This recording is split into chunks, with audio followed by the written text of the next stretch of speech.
I moved right after graduating from college.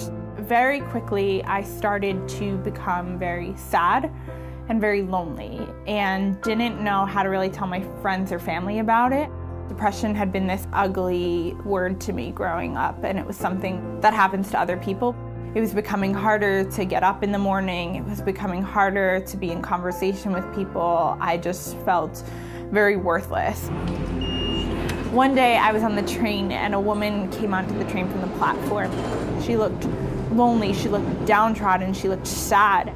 I pulled out a notebook and I wrote her a letter, and it felt like I had been doing it for years. I noticed something happened in that moment where I forgot about myself and I forgot about the sadness and the worthlessness.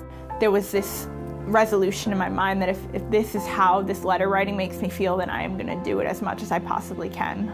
I basically made a promise to people, like, if you need a handwritten letter for any reason at all, I don't care who you are and I don't care where you've been, I will write it to you. My inbox just started to fill up with letter requests. It was women struggling with loneliness in Japan and New Zealand. It was girls being bullied. It was boys moving to new cities. I realized very quickly that people don't need you to relate to them. They don't need you to have all the right words. I think that sometimes life just calls us to have words, just to be there and show up for somebody when they are losing all hope.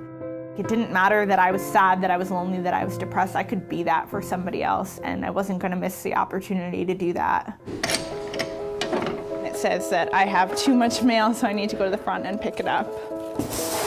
This one's from Australia, Missouri, Korea. There we go. Here's a Korea one.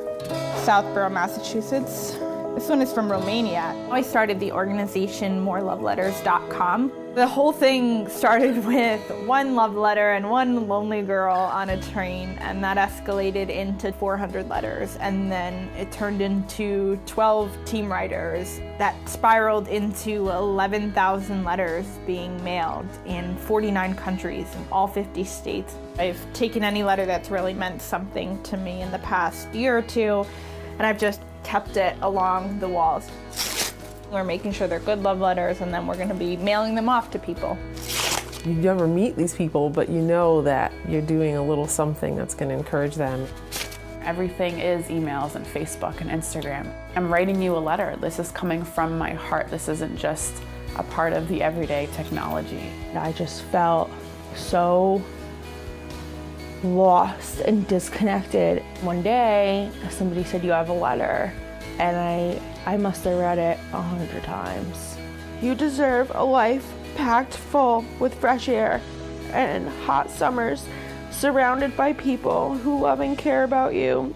She knew how to just say, I'm sorry you feel this way, and you're not alone. I mean, you can't put a price tag on that.